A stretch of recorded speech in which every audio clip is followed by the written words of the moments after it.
I wrote the scripture chaser for my own use and to share with others for free. I use the program every day, not only for my personal benefit, but to test it. Here is how I use it. 1. Look up scriptures to answer questions on social media. 2. Look up scriptures to follow along with a podcast that quotes scripture. 3. Look up scriptures to use as references in writing papers or preparing talks. 4. To answer personal questions that come up from time to time. 5. To just read the scriptures and study a passage in depth. I have tested all these use cases every day. Now, I can't get along without it. I have tried to make it an interactive tool that's powerful yet doesn't get bogged down in technical details.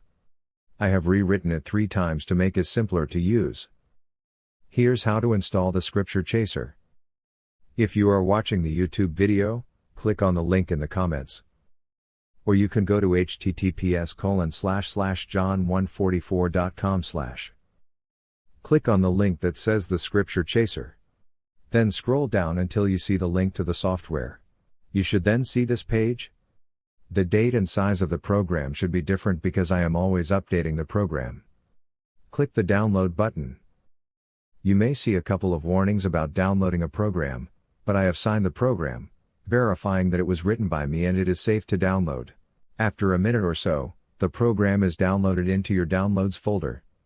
You can go to that folder and double-click My Setup. .exe, or click on the link in your browser. You will be prompted again if you want to install the program. Click OK. Finally, you will be prompted if you want to run the Scripture Chaser. Click the Finish button. You may be prompted to install a couple of additional programs from Microsoft. These are the .NET runtimes. I installed the Scripture Chaser on a new laptop and Microsoft asked me if it could install 2 .NET programs. This is what a typical screen looks like. Say yes. This is what my download folder looked like after downloading the Scripture Chaser, My Setup. .exe, and one of the Microsoft downloads. I am using a program called Directory Opus instead of Microsoft File Explorer. I think it looks better, and is easier to follow in these videos. This is what my download folder looked like after downloading both the desktop runtime, and the .NET runtime from Microsoft. For your information, these next few screens tell you exactly what got installed and where it got installed. The main program, Concordance 3.exe, the runtime files, and the help file got installed into the program files folder, where all programs are installed. This folder is protected by Windows. You need special permission to write to it. Everything else goes into your Documents folder, which you can freely write to. As a rule, you should back up your Documents folder regularly, and if you do, all your data from the Scripture Chaser will be backed up right along with everything else. Setup stores your help file, which is one big web page in the help folder. There is also a PDF file, which is the same as help. HTML. But the HTML file is much easier to use. The database, which contains all the scriptures you will be searching, is in the database folder. There is also an .ini file which is used to store configuration information. It tells where your files are, how you want the results displayed, and keeps a record of your searches. More on this later. Your search results go into this folder. Every time you run a search, the results are saved here. They are time-stamped, but you can also give a results file a specific name for easy reference later.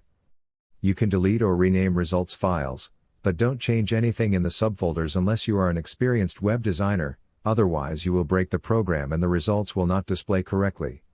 When the Scripture Chaser is installed, a startup icon is placed in your Start menu. Here is the Windows 7 Start menu. Here is the Windows 10 Start menu. I don't have Windows 11, so I can't show you that. The Scripture Chaser is also installed on your desktop. Have you ever tried putting a shortcut key on your desktop icon? I finally tried it, and it makes the Scripture Chaser an even more invaluable tool and a time saver. To use a shortcut key, right-click on the desktop icon. Select Properties. Select the Shortcut tab. Enter your shortcut key. I picked Ctrl+Alt+X. It's a combination you wouldn't likely confuse with anything else. Click OK. Now, when I am on Facebook, for example, and somebody asks a question, I can instantly pop up the scripture chaser and search for an answer. Then, if I want to exit the scripture chaser, I use the built-in shortcut key Alt+X. You can uninstall the scripture chaser from Windows settings or the control panel. On the uninstall page, just search for the scripture chaser. Uninstall removes all desktop and start menu icons, and program files, and any help files. If you changed a file on your disk, such as creating a web file with results, or changed the database, those files remain on your disk. You can delete them manually. When you run the scripture chaser, the main screen comes up immediately. The upper part of the screen is a regular desktop Windows program. The bottom half of the screen is a web page, just like Microsoft Edge or Google Chrome. The web page starts off showing you the help file, but when you do a search, it shows you the results of that search. You can see the help file at any time by pressing F1. I will explain the profile editor in detail later, and you might not ever want to change it unless you have multiple people using the program and you want to keep your results separate. Also, if you want to change the font size on your results pages, change the zoom factor. You probably want to keep it in the range of 0.5 to 1.5, with 1.0 being normal. Also, you can change the font size using Ctrl plus mouse wheel, but you have to change it every time you display a new page. When you want to do a search, just type in a search term, word or phrase, and click the search button. The word banner is always filled in as a default. This screen shows you the result. I will include detailed instructions for search, but if you already understand Google, you should have no problem. But I have added some special features to make searching easier. Your results pages are automatically saved. They are timestamped with the date and time generated, but you can give them specialized names using a pop-up dialog, which I will explain later.